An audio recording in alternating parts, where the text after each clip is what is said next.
Hello YouTuber family, તમારું સ્વાગત છે પ્રાચી મોદિયન ફેમિલીમાં। તો આજે બનાવીશું બટાકામાંથી એક સરસ નવો નાસ્તો। તો આ બનાવવા માટે પહેલાં મેં અહીંયા 2 કપ ઘઉંનો લોટ લીધો છે અને 1 કપ મેદો લીધો છે। બંને લોટને મિક્સ કરીને એમાં જરૂર મુજબ મેં મીઠું નાખ્યું છે આમાં। અને હવે તેલનું મોણ નાખીશું આપણે અહીંયા। તમે તેલની જગ્યાએ ઘીનું મોણ પણ નાખી શકો છો। હવે તેલમાં આપણે વ્યવસ્થિત પહેલાં મસળી દેવાનું છે લોટને, બરાબર મસળાઈ જાય પછી આપણે પાણી નાખીને લોટ બાંધી દઈશું।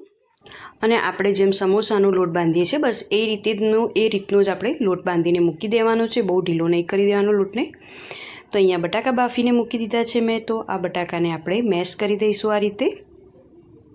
અને લોટ બાંધીને મૂક્યો છે તો એને 10 મિનિટ માટે આપણે રેસ્ટ આપીશું। ત્યાં સુધી આપણે બટાકાનો માવો બનાવી દઈએ। તો બટાકાને આ રીતે ભાગી દેવાના છે।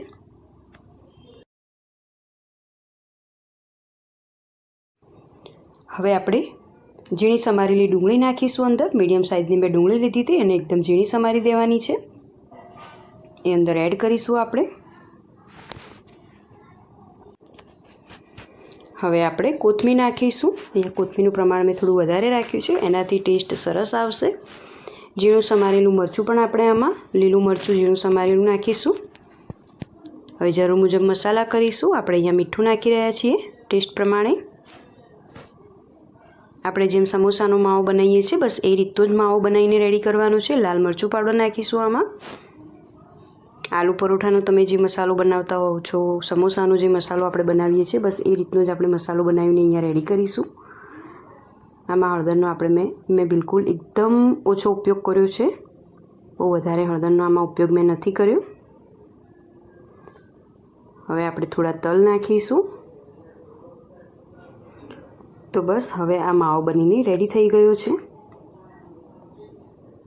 તો આપણે જે લોટ બાંધીને મૂક્યો હતો તો એને 10 મિનિટ થઈ ગઈ છે। તો આપણે થોડુંક તેલ નાખીને આપણે વ્યવસ્થિત એને સ્મૂથ બનાવી દઈશું। આમાંથી હવે લુવા તૈયાર કરીશું આપણે।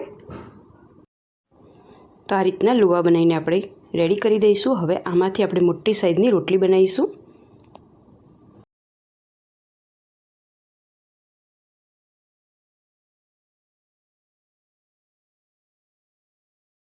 માવાને આ રીતે ચારે બાજુ વ્યવસ્થિત રોટલી ઉપર આપણે પાથરી દઈશું। બધી જ જગ્યાએ વ્યવસ્થિત પથરાઈ જવું જોઈએ। અને પછી પથરાઈ જાય એટલે આપણે આ રીતે રોલ વાળી દઈશું। આ રીતે આખો રોલ વાળી દેવાનો। તમે આ રીતનો નાસ્તો બનાવશો તો તમને આનો ટેસ્ટ સમોસા જેવો જ આવશે। આલુ પરોઠા ખાતા હોય એ રીતનો ટેસ્ટ આવશે।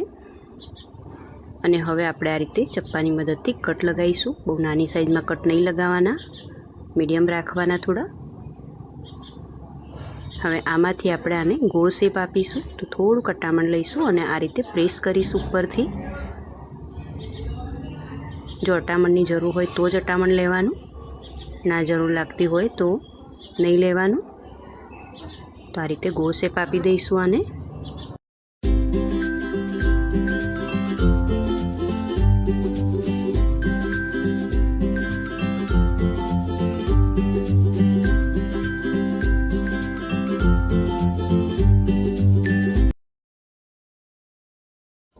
તો ગોળ શેપ પણ તમે આપી શકો છો અને આ રીતનો શેપ પણ તમે આપી શકો છો। જે આપણે કટ લગાવ્યા હતા એને આપણે પ્રેસ નહીં કરવાનું અને આ રીતના જ રાખવાના।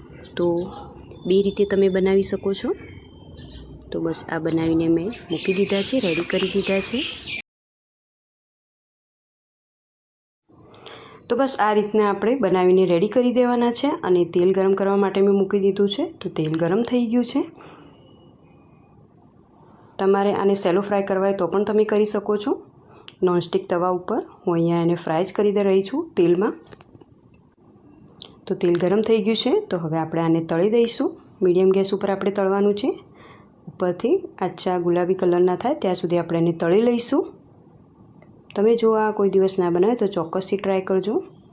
તમે સમોસાની જગ્યાએ આ રીતે બનાવીને ખાઈ શકશો અને આનો ટેસ્ટ સમોસા અને આલુ પરોઠા ખાતા હોય એ રીતનો જ આવશે આનો ટેસ્ટ। અને સ્પીડમાં બની જાય છે। જો તમને અમારી રેસીપી ગમી હોય તો પ્લીઝ લાઇક, શેર અને સબસ્ક્રાઈબ કરજો, કોમેન્ટ પણ કરજો। અને તમને જો આ રેસીપી પસંદ આવી હોય તો તમારા ફ્રેન્ડ સર્કલ સાથે તમે શેર પણ કરજો। તો આ રીતે હું બધા જ તળી દઈશ।